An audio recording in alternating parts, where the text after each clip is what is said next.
Cool.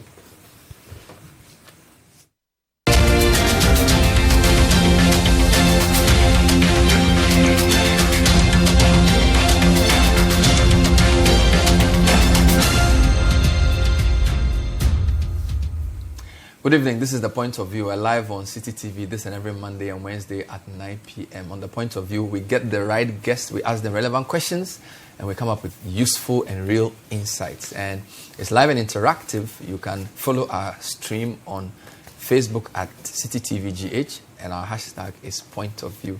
When we come back, I will tell you about my very special, exclusive guest for tonight's show. Stay with us.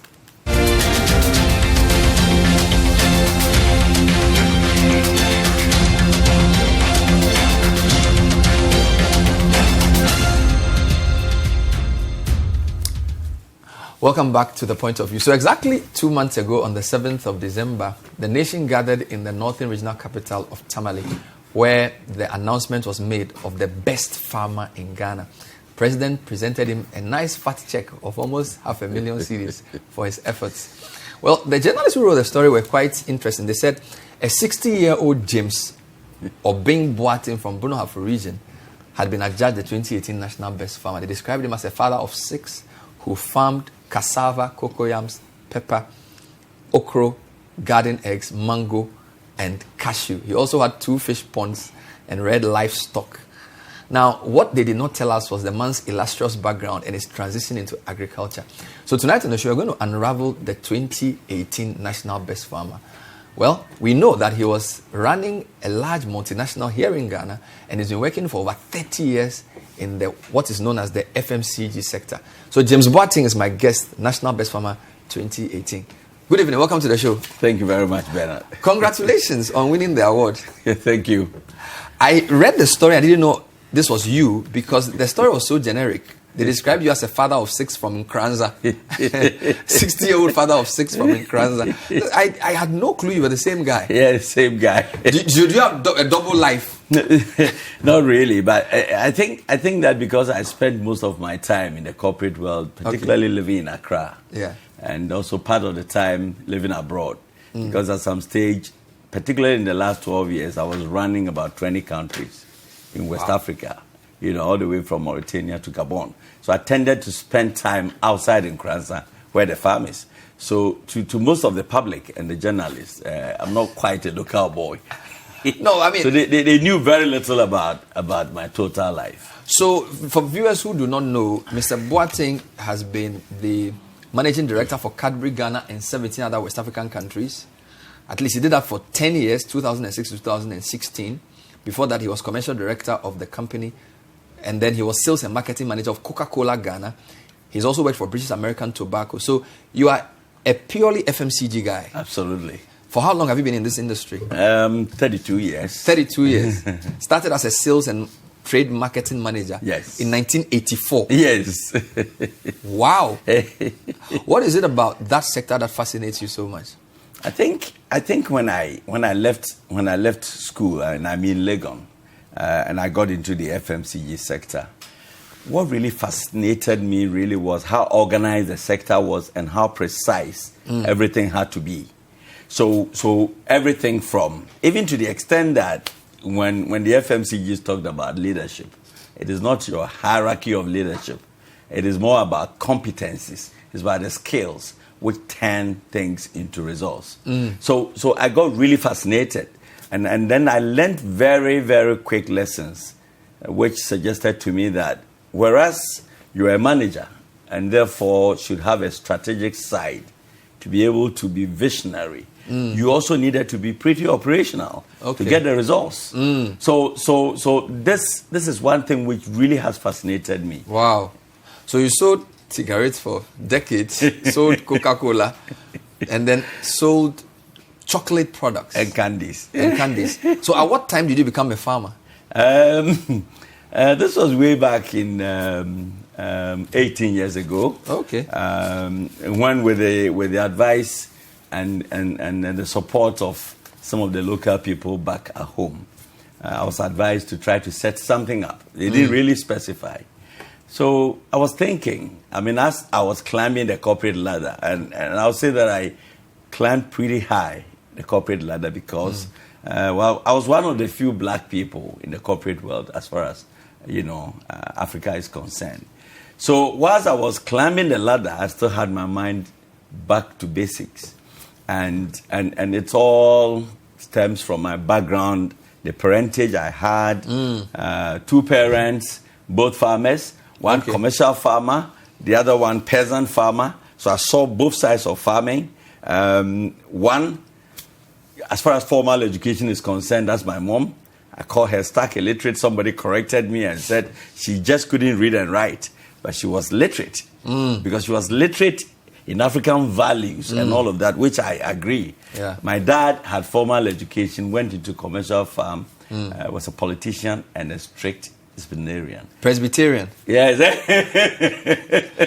He was also a daddy from Odumase. Your father went to Presec Odumase. He did. And you went to Presec Legon. I did. And when did you finish? I completed Presec in 1980 and proceeded to Legon to read a business management program. So you finished Presec a whole year before I was born. Interesting. Amazing. So you grew up in Nkoranza? I did. I grew up all the way from Nkoranza. In those days, those were the days of common entrance, where you had to write a common entrance at a certain stage. So I wrote it all the way from Nkoranza. Actually passed to enter secondary school. But I got my first lessons of failure and success, where my lack of attention to detail actually failed me at an interview, so I had to resit. Oh, wow. I see. But Nkoranza is in BA. Yes, it is. What kind of place is it? Is it an agriculture? Tell us a bit about that part of it. Nkoranza is actually, positioned pretty close to the center of Ghana. It's just about 45 minutes drive to the true center of Ghana, which is Kintampo. Yeah. So, and Nkoranza is really in the transition zone and pretty blessed. What it means by transition zone is that this is where the forests of Ghana begin to turn into grassland. And therefore, because it's transition zone, it tends to successfully crop most of the farms. If you look at most of the enterprises from cashew, which does well in the savannah, to cocoa. There's even cocoa in Nkoranza, especially along major rivers and streams. And yam grows, plantain grows. So things that you would expect to grow in the western region of Ghana, eastern region where rainfalls are pretty high, do very well in the Nkoranza area. So it's a pure agrarian. So BA is like the melting point between the savannah and the forest. Yes. And this gives a unique character. What about the rain? How good is the rain? The rain is very good. Very good. And that's why you can even have, crops like mango doing very well. And it's not just the intensity of the rainfall, but the distribution of the rainfall. Okay. Which makes Nkoranza very unique. So how large is your farm? To date, we have cropped over 1,000 acres. So, 1,000 acres. To be honest, we have 1,010 acres cropped and confirmed through GPS, which is satellite. 1,001 acres. 1,001 acres, besides animals, the fish ponds, and all that. Just for the uninitiated, how many plots make an acre? It's like you can have approximately 4 to 6 plots making an acre. Yeah, building plots. Yes. So 80 by minimum 100. 80. If it's 80 by 100, then you're talking about 5 or 6 plots. If it is about 100 by 100, then you're talking of not less than 4 building plots. And you have 1,100 acres. We do planted. It's not just land. Planted. With what? We have confirmed 300 acres of teak. Okay. Another 300 acres of mangoes at various stages. And deliberately so, I'll come back and explain the stages. Why I even mentioned teak first. And then we have 100 acres of oranges. We have another 100 acres of cashew, 100 acres of maize. Maize. Yes. Oil palm, another 100 acres. Hey. And then we got plantain. We got vegetables in between them. Vegetables pretty close to like 10 acres. We got legumes, beans. 10 acres cassava, 50 acres. So you got it dotted around. We have close to... Are you mixing the crops or you are separating? To a large extent, we separate. But sometimes deliberately we mix. Wow. I don't have an agronomy background. I'm a pure, thoroughbred business person. But I'm pretty inquisitive. So I try to read around and try to understand. And when we set out to set up the farm, what I did was that, whereas in the corporate world, if you don't have demand, driving a service or some goods, you don't create and produce. We set out to do things properly through planning. And we've translated the learning that I've picked throughout my career in the corporate world to the farm. So I actually got soil scientists to come test the soils and to tell us what will grow better where. Okay. The other thing, and the reason why I said I mentioned teak first, is that there's serious deforestation in that part of Ghana, like in most places. Trees have been cut for firewood. Bushfire has destroyed most of the trees. So we set out to plant the teak, not to chop and sell, but to fix the ecosystem, to improve rainfall around the farm. Wow. So there was a lot of thinking behind the farm. And all of this dates back to 15 years ago when I was running around the world, doing my corporate job.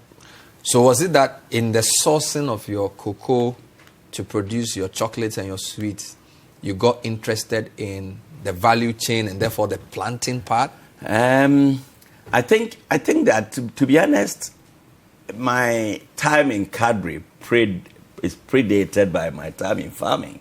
Okay. I had entered the farming business about 3 to 4 years before I even joined Cadbury. However, I would say that the time I spent in British American Tobacco offered me a lot of inspiration as well. Because what many people didn't know was that British American Tobacco, being so corporate responsible, realized that to cure tobacco in those days when the company was growing tobacco in Ghana, you needed fuel wood. And the company realized that they were deforesting Ghana at a very fast rate. So they started planting teak, all right, to use as fuel wood to cure the tobacco. At some stage when the company stopped growing tobacco through extension farms and all of that, the teak now became something like a cash crop. And I can tell that when I got to senior levels, I could tell that even on the company's balance sheet, the value of the teak farms was more than all the other assets of BAT. Is teak what we used to do the poles? That's what we used to. The electric poles. Electric poles, that's what is treated. But most of the teak is actually bought and exported now. Wow. To other parts of the world. I'm told that to have a good yacht, a boat, you needed to have teak because of its fine finish and all of that. Wow. Okay? So I had a lot of inspiration, especially when I saw the numbers of $30 million of being the teak farms in the country and all of that. I got excited. I said, why can't I go there one day and do something for myself? Wow. This is interesting. This is the point of view. We are coming to you from City TV, and the guest for tonight is the 2018 National Best Farmer, James Boateng, who just happens to be another dear like myself. So I'm celebrating him tonight on the show. His journey has been amazing. Over 30 years in FMCG, from British American Tobacco to Coca-Cola to Cadbury, and now he's the National Best Farmer. And I'm amazed. 300 acres of teak, 300 acres of mangoes, oranges, cashew, maize. We haven't even spoken about garden eggs, pepper, okra, cereal. So you can feed the whole country. But I hear you also do livestock. We do livestock. You do bees. We do fish. We do bees. We have beehives, and so we produce honey on the farm. 100 beehives. We do, yes. And pretty soon we'll be harvesting honey in barrels. Okay. Wow. We even have snails. Okay. Oh Lord. So we breed snails. We breed snails. We got rabbits. We got goats. We got sheep. You're running the whole kingdom. I was joking the other time, and I said, if you want to come to the farm and you want to feed yourself, you just have to buy salt. That's finished. And then you can make any from meal. Breakfast to supper, everything. If you want fish meal, you can have it. If you want pure protein from the animals, you can have. How many farmers like you do we have in BA? Your size? I think in terms of my size, I can think of about 10 farmers. To be honest, there are farms which are even bigger in terms of acreage than my farm. I know of some other enterprises which have up to about 1,500 acres, 2,000 acres. The only reason why I had an edge over these farms was that the diversity of my farm. They tend to be monocrops. Most of them are just mango farms. Now, I agree with government that if you have to be the best farmer, you must also help to contribute to food security. Okay. So you don't just grow mangoes. You must grow some maize, some vegetables, some fish, things that we eat locally. And I think this is where my farm had an edge over them. But I can think of about 10 of such farmers. But your farm is also certified by SDS, and you are issued with a global certification. Yes. So it's not just the size. Yes. Why is that important for your farm to be certified? You want to export, right? Yes. Yes. If you want to have market access, for some of the crops, we have ready market locally. Okay. For mango, for instance, the processing capacity of Blue Skies, HPW, and some of the foreign-based, foreign-owned processors, their capacity is by far lower than the supply of mangoes. So then, when you have a glut, what do? If you're just going to rely on the local market, then you have a problem. 5 years ago, through some trending analysis and forecasting, which we do a lot in the corporate world, I was able to project that about this time, there could be a glut of mangoes. Okay. So that's when I set out to try to get the Global Gap certification, which just looks at standards. Now, what it means is that if you are certified, then your farm, in terms of food safety, employee welfare, and your care for the environment, is as good as any farm in the States, in Europe, or in South Africa, or any of the advanced countries. So we set out to get this certification, which is not easy to go by. Thank God, SGS came over to audit, and we've been issued the certification, which means we can literally enter any market around the world. You left Cadbury in 2016 to start farming, which means that you are making more from farming than running 17 countries for Cadbury. The 17 countries was exciting. And what made it even much more exciting is the fact that, out of the 17 countries I was running, which was actually scaled up to 20 countries, some of the countries were Portuguese speaking. Wow. Some were Spanish. Cape Verde was Portuguese speaking. Equatorial Guinea was Spanish. And then about 15, maybe 13 of them were French speaking. So this is from Mauritania Mauritania all the way to Gabon, including the Congos, Cameroon. So how are you traveling through these countries? Air travel. You need a private jet? Air travel, but pretty frustrating. Not in terms of the time you spend in the sky, but transit times and all of that. I could go for a meeting, a 2-hour meeting, and spend about 12 hours transiting at an airport. Pretty frustrating. In West Africa and Africa, traveling between, so maybe you are going from Mauritania to Niger. Yes. And you want to end up in Sao Tome. Yeah. It's just crazy. It is just crazy. You need to connect. And there was a time, I think on about 3 occasions, where I needed to fly to Europe from Accra to be able to fly back to Africa, because that was the easiest connection. It's real. Wow. The flight connections in West Africa are just terrible. Not to talk about sometimes the quality of the flights. So it was pretty challenging. But thank God I was able to do this for so many years. Now, I was going to just talk to you, Bernard, about the fact that the patch I managed for BAT and the patch I managed for Cadbury's were multilingual. Portuguese, Spanish, French. English, French, and all of that. Now, the bit about it was that, and I think that it's a lesson of life that I think that some of the youth, especially those who are schooling, should learn. I didn't take my French like most people in Presec. I mean, our French mistress was the one we made most fun of. Oh, Lord. And you regret that eternally? I regret later. I realized that she's somewhere in the state. I tried to look for her to just say, I'm sorry to you, madam, because it was a struggle. The company realized that I had the skill sets and the competences to be able to manage West Africa. However, I didn't have French. This is Spanish. You can get a secretary who speaks Spanish.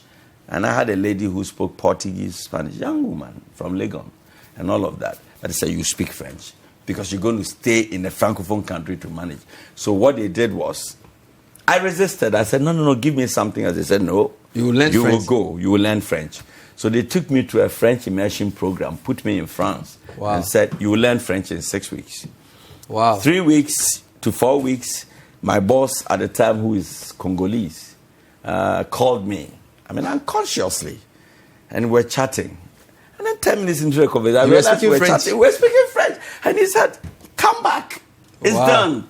Wow. I didn't speak a lot of French, but I spoke enough French to be able to manage the French-speaking countries as the group CEO, because I had to read business plans in French. I had to negotiate contracts in French. I had to sign checks in French. So, tough. Wow. Tough. And that's when I started looking for my French mistress, who was How trying. How different is the French mindset from the English in the way you saw the West African market? So Ghana, Nigeria, Gambia versus, say, Ivory Coast or Senegal. I think we're pretty different, and it goes all the way to our background, where our colonial background and all of that.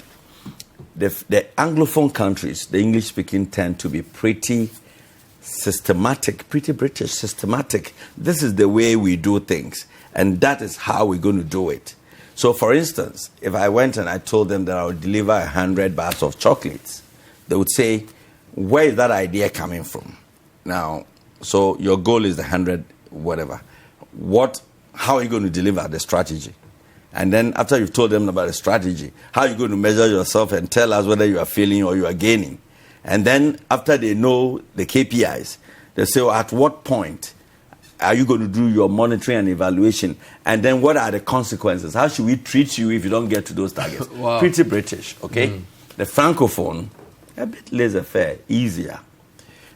They would ask you, what are you delivering? 100 bars of chocolates? And then somebody will just go checking. Okay, that's fine.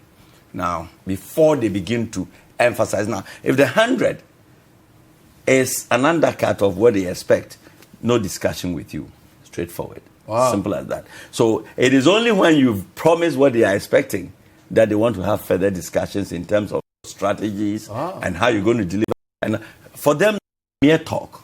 But you promise. Now, if you don't deliver, of course, the consequences will be there. When you deliver, the French believe in celebrating. The British, oh, thank you, good boy. But the French will take you out for dinner. Wow. They will, yes, because they value fun.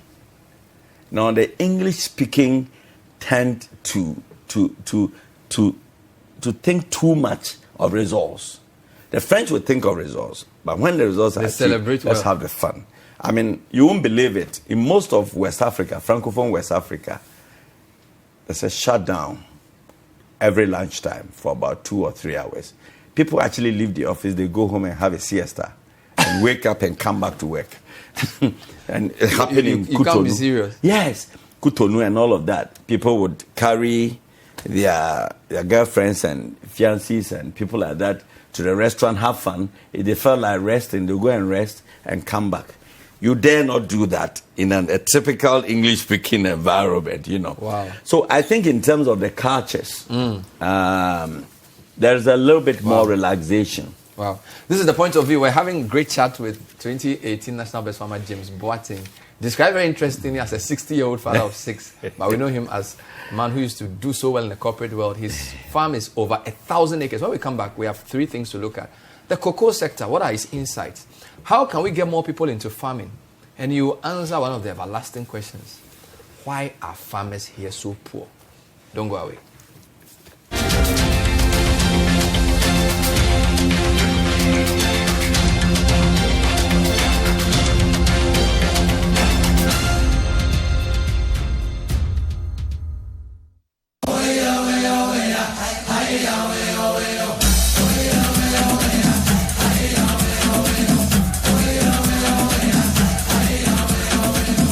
It's time for the biggest road trip of a lifetime. 97.3 CTFM and CTTV's Heritage Caravan is back. Get to experience culture and explore Ghana's favorite tourist destinations on the Heritage Caravan. 8 days, 8 regions, amazing destinations, and exciting events. Mark up your calendars. The Heritage Caravan starts on the 2nd to the 9th of March 2019.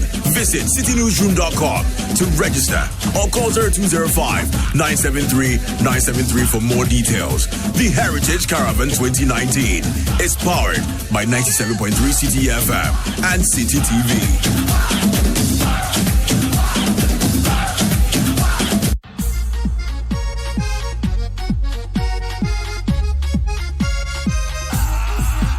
Witness the twisted and tangled story of betrayal, greed, vengeance, and love in the award-winning Brazil Avenue. Carmenia, a woman led by greed, gets rid of her husband, who is Rita's father, and sends Rita away to a filthy landfill. Rita finds love in Batata, but they are soon separated by adoption into different families, far away from each other. Many years later, all paths cross again as Rita, now a renowned chef, seeks to pay back her stepmother for taking away her happiness as a child. It's a story of twists, turns, suspense, and thrilling action in Brazil Avenue. Catch the omnibus of Brazil Avenue on Saturdays from 7 to 10 p.m. and Sundays from 10 p.m. to 12:30 a.m. Only on City TV.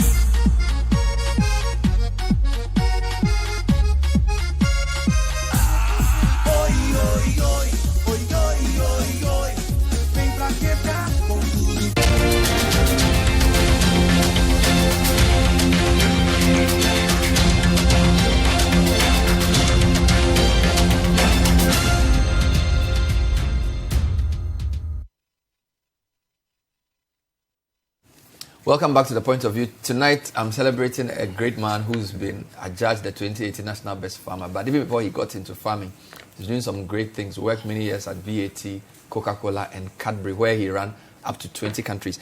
Lots of awards. So this is not his only award. Recognized as a change agent and featured in the CIO and HR Forum magazines. Recognized by, is it Mondelez International? Yes. Which is the global Cadbury in 2015 for leading Ghana to win the highest growth market award in all their markets globally. This is amazing. In 2015, was recognized for leading Cadbury Ghana to achieve, wait for it, a 17-fold expansion in 10 years as MD. That's almost unfathomable. 17-fold expansion. And then he recognized for pioneering the Cocoa Life program in Ghana. And this is Cadbury's $400 million global cocoa CSR sustainability program, and also $100 million spent by the company in 10 years. Let's talk about cocoa. Yep. So Cadbury is one of the companies that buys Ghana's cocoa, I'm sure. Yes.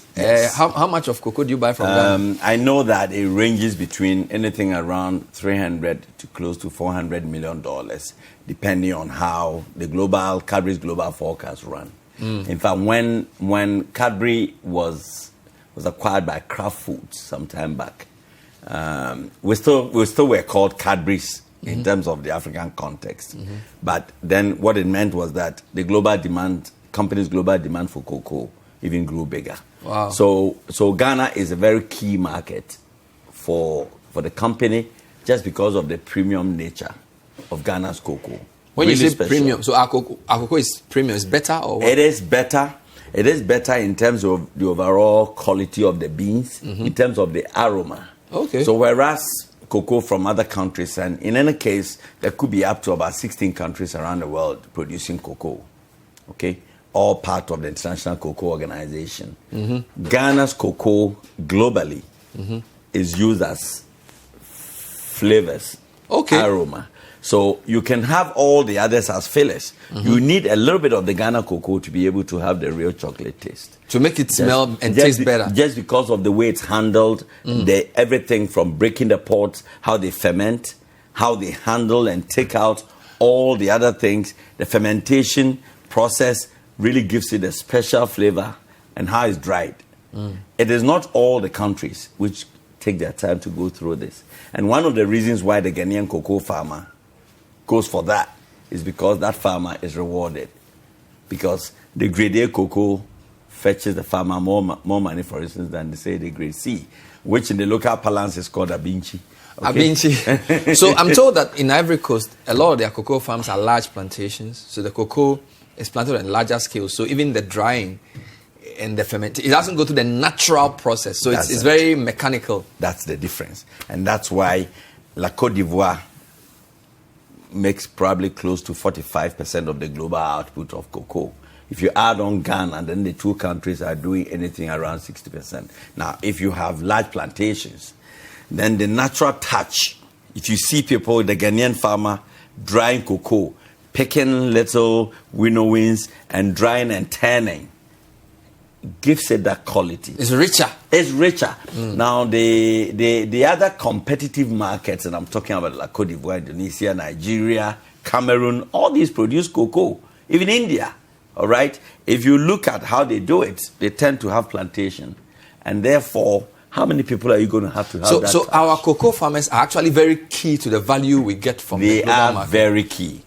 And in any case, there's also a global, a cocoa board formula for rewarding the Ghanaian farmer as to whether cocoa board adheres to it or not. I cannot defend it, but there is a policy to pay close to 70% of the global market price to the cocoa farmer. Wow. If you take into account all the variations of exchange rates and all of that, yes. And if there is some kind of a windfall because the global pricing goes up, then cocoa board pays part of that money into a so-called bonus, which is paid to the Ghanaian So it's farmer. in our interest to keep the cocoa farmers interested in farming cocoa. Absolutely. And not moving away. So we shouldn't aim for this large plantation state-owned thing. We should let the farmers continue with their farms. I think that, first of all, we should aim for expansion size. You see, some kind of a little dilemma. Cadbury commissioned a study about 12 years ago, driven by the University of Ghana, who collaborated with the University of Sussex in the UK. And the study was, the results were just profound. First of all, it showed that the average cocoa farmer's size of farm was just too small and could not support a proper livelihood. And therefore, most farmers, cocoa farmers, were poor, and therefore, bad advertisement for farming, and therefore, the youth were not attracted, and therefore, with the advent of oil in Takoradi, the youth were drifting out of the cocoa areas to come and see electricity and find some of the oil money. And therefore, with telcos and technology, somebody gets a little kiosk and he can set up a business and sell, telco cards and transfer and all of that. All of that was beginning to hurt the cocoa industry. Wow. So this is where Cadbury then collaborated with Cocoa Board. And I remember being invited to the UK to one of the global board meetings. At my level, I wasn't close. But close to 100 years of Cadbury stay in Ghana, I got the opportunity to go talk to the global board. And I asked one question: what are you leaving back for Ghana? Wow.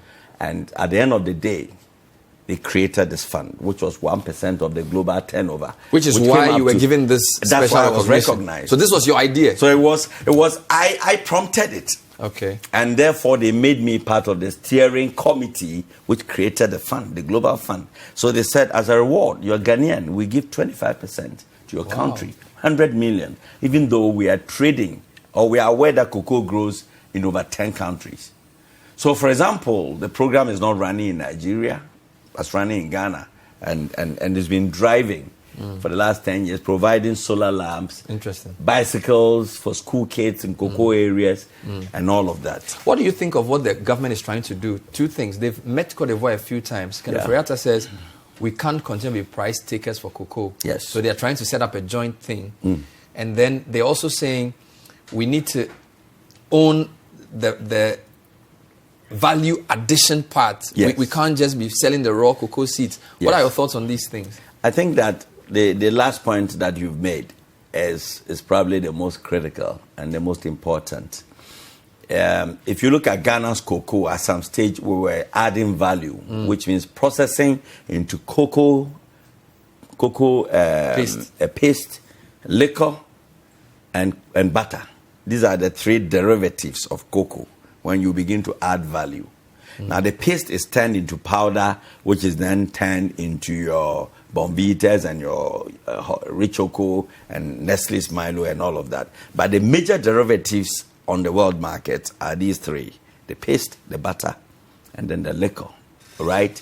Now, we were not adding so much value. The only value adding was cocoa processing, which had all sorts of issues.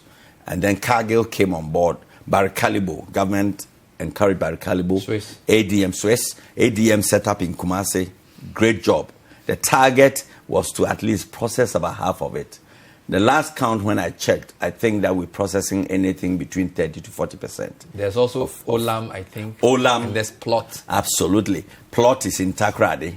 And the Plot story is very interesting. Driven by the lady behind it, is Ghanaian, a lady from Kumasi. So that's the way to go. That's the way to go, right? That is just the way to go. You add the value.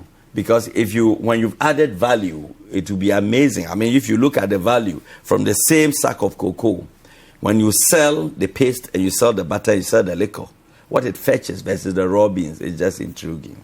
So that is really the way to go. And of course, there are the sidekick benefits of employment, taxation, and all of that, even though some of them may be operating within the duty-free zone.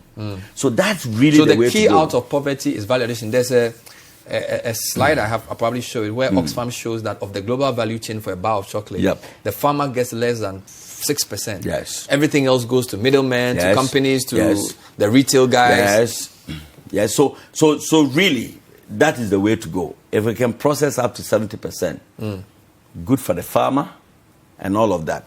There are other global organizations like Fair Trade International, which tries to get a farmer to produce cocoa ethically and up to some standards. Fair trade works along the lines of global gap, okay? But fair trade is about premiums. And then they try to charge a premium on the bar of chocolate when you have ethically grown it, and then they pay it back to the farmer. All of this is a part of the realization that if you don't do that, then really what the farmer is getting is pittance. Interesting. In terms of the price or the value of a bar of chocolate. So the way to go is to add value. What about this idea of setting the price? Ghana, Cote d'Ivoire meeting to... Because the idea is, the price is set in London, it's set in New York somewhere, and we sort of are the bottom global, of the... Absolutely. I think at the end of the day, the price is set in New York. That's a global price. However, the country pricing is based on, like I'm talking about Ghana, at least attempting to pay 70% to the Ghanaian farmer. If La Côte d'Ivoire is going to pay 75%, then it triggers immediate smuggling. It will just cross the borders, most of it. If Ghana does better, then it's reversed.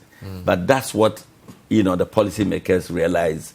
That kind of unstable fluctuations and all of that, the volatility of it just does not help anybody with planning. And then there's also the political angle where farmers will agitate because they know it's selling for so much in La Côte d'Ivoire. So that's why I believe government is talking, the two governments are talking on setting the price within a certain limit. I think within a certain margin, the cross-border thing is not likely to happen. But beyond it, you can't quite stop it. You've explained why cocoa farmers tend to be poor.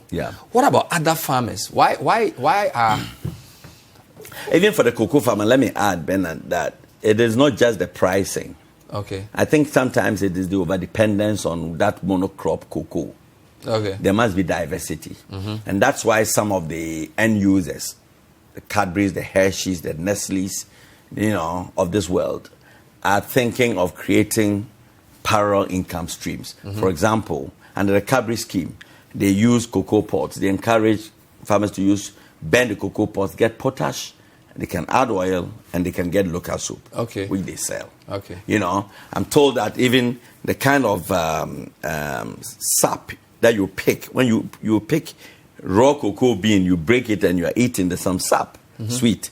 You can extract that and use it for other things. All sorts of things. So they're trying to make sure that when the farmer is not harvesting and selling cocoa, there are other things he's getting. But there's massive swing, especially in the cocoa areas, where during the cocoa season, the farmers are like kings. When the season is over, they go borrowing. Cocoa Krachi. So that's just the way it is. So it's not just the amount of money they are getting from cocoa, but the fact that it is so focused on one crop. One of the passions you share with me is to get young people into farming. We've done radio shows asking graduates, go and farm. Farming is great. We have been thinking of doing some farming ourselves. Why is it so difficult to get young people into farming? Is it because it's hard? Is it that people are poor? Because the other thing, food is expensive, but farmers are poor. I don't understand. What's going on? I think that I would want to pull it a little back. It's cultural in the first place in this part of the world. Cultural in the sense that we've been brought up to think that if you were weeding or you were doing anything related to agriculture, it was punishment. In those days in Presec, they would take you to the area between Presec and whatever. IPS. Go and weed straight. And where some of these masters who even threw a stone, wherever it lands, you weed from where you are to that place. I mean, if you are treated like that, then you are asked to go into farming where you weed, even if it's a tractor, it's still weeding. You have a blockade in your mind, and it tells you that it's punishment. So we need to deal with the mindset. Okay. Some paradigms must shift. I was fortunate to have seen the other part of farming because way back in my days in Legon, I spent time between my farm, a small farm at the time. It was just a half an acre farm, and campus. And I realized that it supplemented the little income I had on campus. But most people walk away and they have that paradigm shift. Number two, if you look at the agricultural supply chain and the value chain, it's not well defined. I mean, government is talking about commodity exchange and all of that, which naturally should guarantee pricing. Now, until you can guarantee pricing and assure the farmer that whatever they produce will be bought at a reasonably good price, when there's a glut, the farmer loses all the money. When there's a shortage, when he doesn't have it, now you know the vicious cycle of poverty, and it's happening live. Now, if there is some certainty and assurance that the farmer can sell through the commodity exchange, that will help. Until today, that is not happening. We have 17 establishments. The truth of the matter is that I'm sitting here smiling and making it look like all of it is sweet and beautiful. Some of them are pretty frustrating. Okay. I mean, for example, I've just been able to sign contracts with neighboring countries just because of my background. So I have some buyers from La Côte d'Ivoire, Burkina Faso, who are coming over to buy our oranges. Otherwise, there was simply no market. You have a 100-acre orange farm and you so Ghana as an industrial destination for agri produce needs to be stronger. Yes. Otherwise, the farmers would lose a lot of their harvest. Yes. And the way out, if the farmer cannot access the neighboring markets that I've spoken about, then we must add value. Here ourselves. Absolutely. And the way to do it is to process. So government is talking about one district, one factory, or whatever they call it. For me, it is a good social intervention. And whilst we're saying farmers should take advantage and look at farms and the kind of farming ventures which are proximate to where the factories are. Because if there's a tomato factory, why would you want to go and grow plenty maize? Because, yes, maize you can even store. But why would you want to grow plenty? Leave the other people who are close to where garden So let the factory be get close to the farm. Absolutely. So transportation costs are reduced. They are reduced, and then there's ready markets and all of that. So it's also a way of also urging government to try to sort of shorten the time between policy and the politics, the policy and the politics, and the communication and the real work on the ground. The time we spent in Tamale was very eye-opening. There's so much happening on the ground. Some sorts are being cut, factories are being built. I'm just praying that they also say they are doing fruition. one district, one warehouse. Absolutely. How key is warehousing in this? It is extremely important, even for crops like maize, legume. If you don't have storage, they decay. Simple as that. They grow weevils very quickly. But if you have quality warehousing, then one, you stop the decay. And then you take the headache off the farmer's head. So for me, all the 4 or 5 social interventions that government is talking about, super. Wow. We need to start from somewhere before we can get somewhere. Have you heard about the Ghana Commodities Exchange? Yes, I have. Is that something that is relevant now, or is more like a futuristic thing? I think it is extremely relevant now. As I said earlier, if for nothing at all, it assures that somebody wants to buy. It assures guaranteed pricing. I get it. You can take your produce to that floor, and just like any commodity floor, you can go and trade, provided your whatever you are selling meets the requisite quality. So you can take it there, and there's assurance. What kills most farmers and what kills the interest in farming mostly is not so much lack of finance. The average Ghanaian farmer will find a way to plant some 5 acres. But the problem is after it's planted and it cannot sell, then the interest dies. So the commodity exchange, I think, has come at the right time. But again, I've talked about shortening the time between politics, announcement, and reality. So if government can do that, I'm sure that it's going to help the agricultural sector of this country. James Boateng speaking to us on his amazing journey from FMCG into farming. He's the 2018 National Best Farmer. We'll discuss whether he has a project, whether he intends to train some younger farmers and mentor them into agriculture. We'll take another quick break. When we come back, we'll wrap up. This is The Point of View. Don't go away.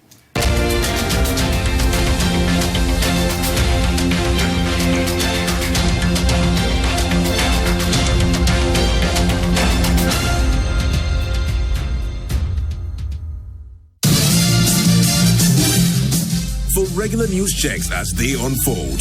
2020 news, all day, all the time. Politics, sports, entertainment, business, and more. 2020 news. We bring you the world in 20 minutes.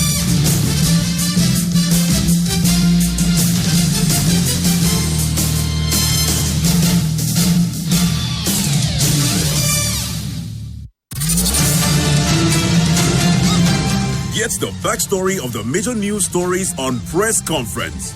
Hear from the editors and the reporters behind the biggest stories of the week. The university needs to think and reconsider. There are women who are in our universities who have been sexually molested for grades. That doesn't matter. Press Conference, every Sunday at 9 p.m. with Duke Mensa Opoku. Only on CTTV.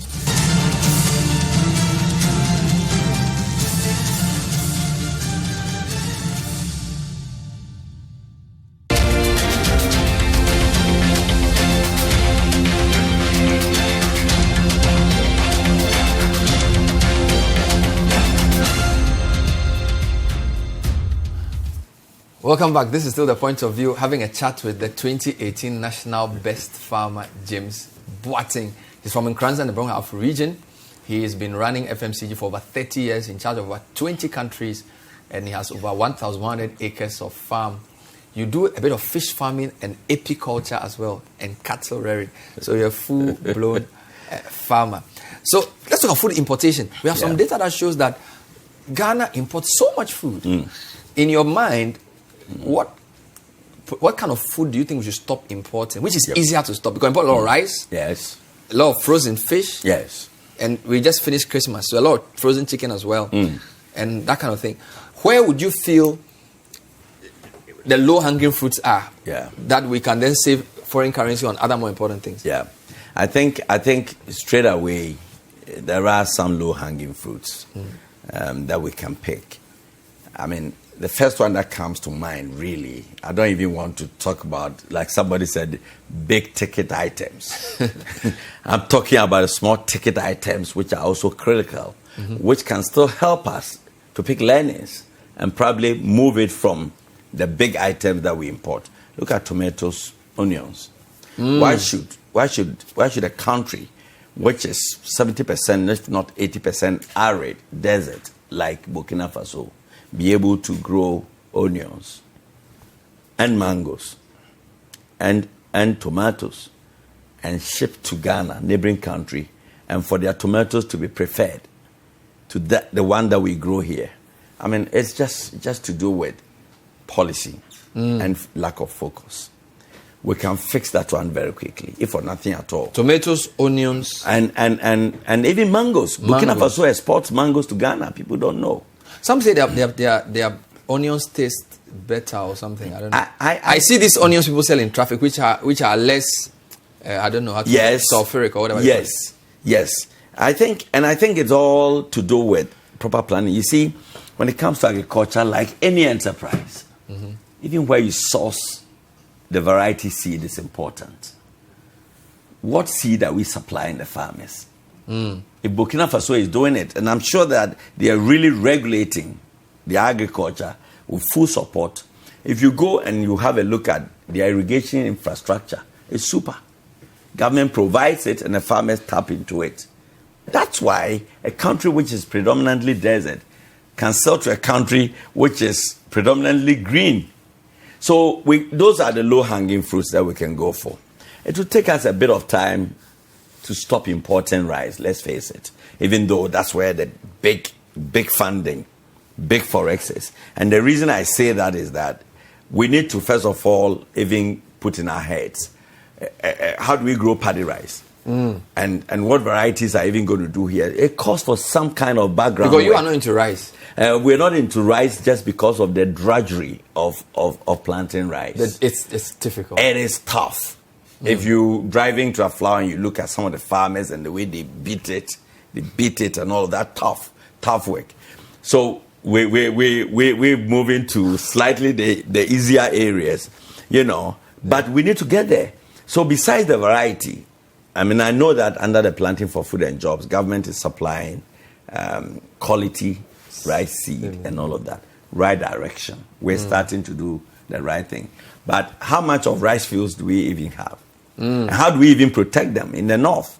Before some farmers can harvest rice, bushfire comes to eat everything up. So it's not even the rice import lobby. No. It's the normal logistical problem. We need to get the fundamentals right. And until we can get the fundamentals right, we can just preach and shout. But we will just supply made in Ghana rice. How much of it are we talking about? You see a few on the shelves, we get emotional, we get passionate, and we're happy.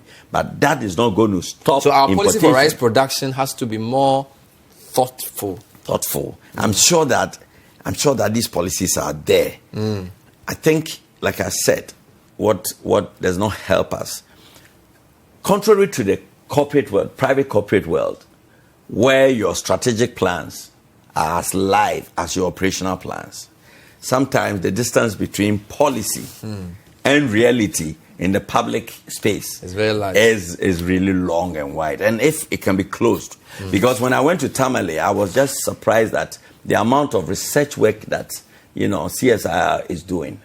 Wonderful pieces of work.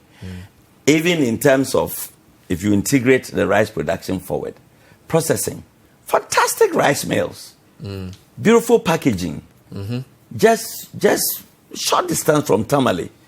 I had no idea that facility existed. All right, but on a good side, the government said, and we kind of verified this, that we didn't import any maize into Ghana in 2018. Okay. Except yellow maize for chicken feed, I think it was. Yes. So they said we sort of maize, we are okay. Locally. That's what I'm saying, that we are doing well. If we don't acknowledge the good things we're doing, we can't build on. Yeah. But it all comes back to the fundamental. Now, listen, there's one flagship program, Planting for Food and Jobs.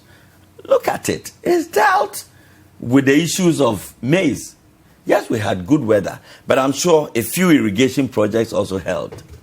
So that's what I'm saying, that let's acknowledge where we are winning. From. Then we can use that as a... And then let's quicken our pace in terms of stretching it. We shouldn't get overambitious and start things that we can't. Like I said, the lowest hanging fruits have to do with vegetables, and I've mentioned three of them.